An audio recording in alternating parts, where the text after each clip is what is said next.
Saya akan menjelaskan cara menginstal Windows 7 di Oracle VirtualBox.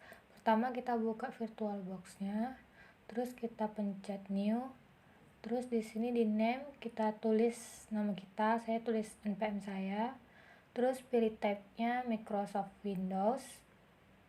Terus untuk versionnya saya pilih Windows 7 yang 64 bit karena laptop saya 64 bit. Terus next, RAM-nya saya pilih cuman 2 RAM.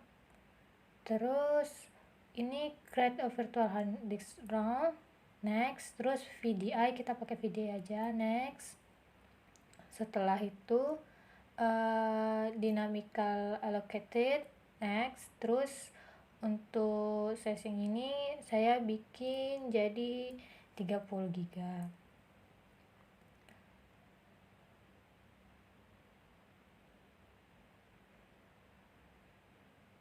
Setelah itu kita lanjut, baru kita masuk, udah selesai semuanya, kita masuk ke setting.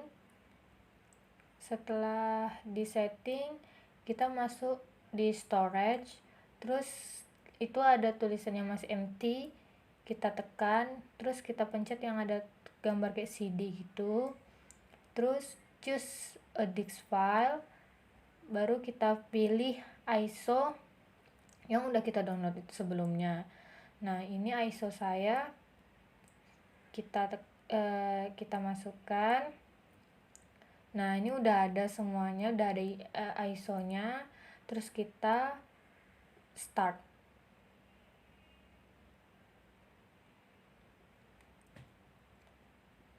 Kita tunggu saja. Kemudian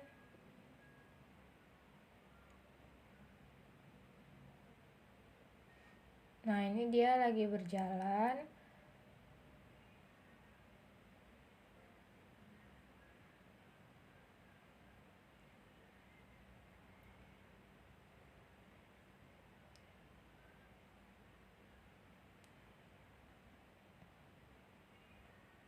Nah ini kemudian kita next aja.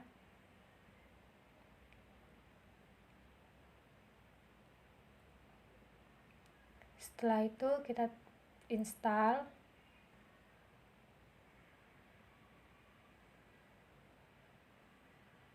Kita accept, next, terus kita pilih yang custom, habis itu next.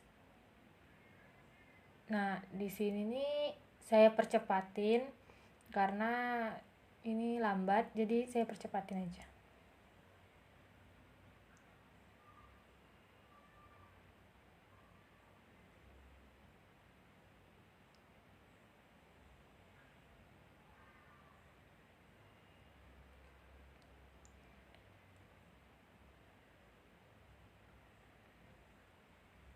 Nah ini nanti dia disuruh restart.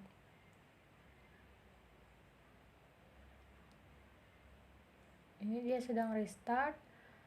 Terus kita tunggu saja.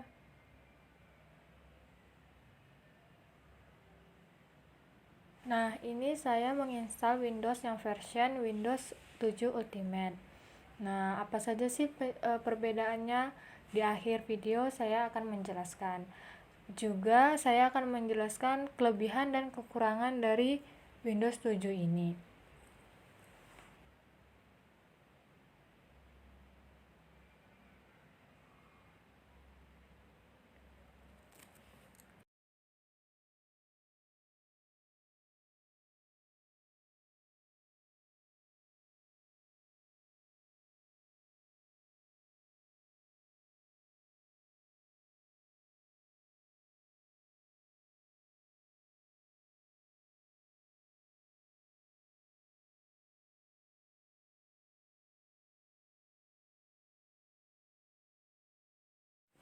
Nah, ini kita disuruh masukkan username-nya. Nah, di sini saya memasukkan username npm saya,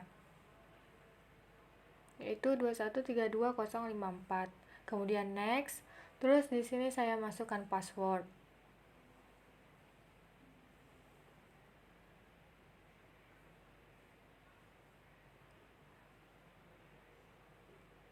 Sudah, baru kita retype your password, baru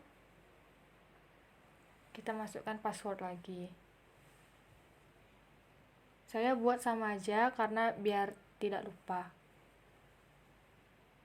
Nah, ini kita skip.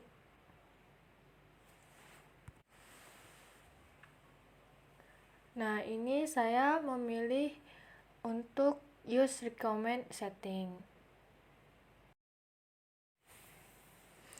Nah, ini kita next aja.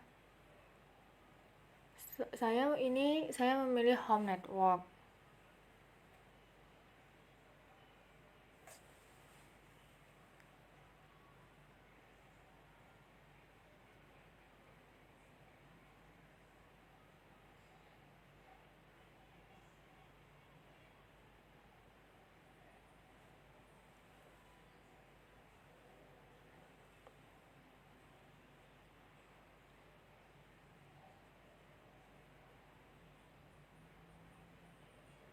Nah, ini desktopnya sedang disiapkan, kita tinggal tunggu saja.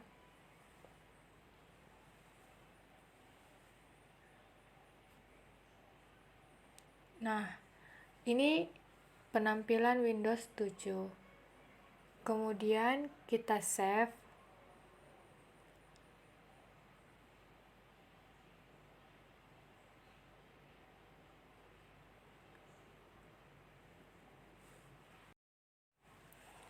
Nah, ini Windows-nya sudah terinstall dan tersimpan di VirtualBox.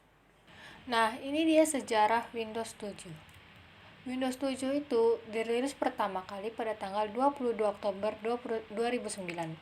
Pada awalnya, Windows 7 ini dikenal dengan nama Blackcomb, yang direncanakan sebagai pengganti Windows XP dan Windows Server 3. Kemudian Blackcomb diubah namanya di Wina pada awal 2006 dan menjadi Windows 7 di tahun 2007. Nah, kelebihan dan kekurangan Windows 7 yaitu kelebihannya stabil dan cepat. OS pada Windows 7 sangat stabil dan kompatibilitas dengan software pihak ketiga cukup tinggi, sehingga jarang terjadi crash pada aplikasi yang sampai mengganggu performa OS. Selanjutnya, software yang banyak. Di Windows 7, kita banyak mendapatkan support software dan aplikasi-aplikasi Windows yang gratis dari yang sederhana hingga kompleks. Hal ini dikarenakan Windows 7 merupakan penyempurna dari Windows Vista. Selanjutnya yaitu multimedia yang lengkap. Pengembangan yang sudah lama mengakibatkan multimedia pada Windows 7 sangat kompatibel.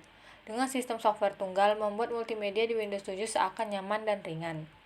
Nah, ini dia kekurangan dari Windows 7 yaitu lebih rentan virus. Dikarenakan versi yang sudah lama dan teknologinya sudah familiar bagi pembuat malware, Windows 7 lebih rentan terkena virus dan malware. Selain itu, Microsoft akan mulai malas memberikan update software maupun security patch yang menyebabkan mudahnya Windows 7 terkena virus dan malware. Setelah itu, update yang mengganggu. Sistem update yang secara default diset otomatis oleh Microsoft membuat update Windows yang berjalan di latar belakang, sehingga pengguna merasa terganggu ketika startup maupun saat shutdown yang bertambah lama. Ini merupakan isu yang paling sering terjadi oleh pengguna Windows 7. Nah, selanjutnya yaitu dukungan hardware baru yang dibatasi. Karena banyaknya hardware yang terbaru, tidak lagi kompatibel dengan Windows 7, seperti prosesor Intel Core i7 terbaru. Tindakan ini dilakukan untuk mendorong user lebih memanfaatkan Windows 10 yang merupakan edisi terbaru OS Microsoft. Nah, ini dia Windows 7 version. Ini ada Windows 7 Starter Edition, ditunjukkan untuk netbook yang rata-rata memiliki space minimum. Windows 7 Home Basic ditunjukkan untuk pengguna yang hanya butuh fitur dasar dari Windows 7. Selanjutnya itu ada Windows 7 Home Premium dan Windows 7 Professional yang ditunjukkan untuk digunakan oleh pengguna personal dengan aktivitas berkomputer yang cukup intens. Nah, kemudian ada Windows 7 Enterprise. Windows 7 ini lebih ditunjukkan untuk perusahaan-perusahaan besar. Terakhir ada Windows 7 Ultimate. Windows 7 Ultimate ditunjuk untuk pengguna advance yang antusias dengan fitur optimal dari Windows 7. Nah, itu dia tadi penjelasan cara menginstal Windows 7 dan kekurangan kelebihan dari Windows 7. Saya Ari Wahyuni, NPM 2132054. Sekian dari saya, terima kasih.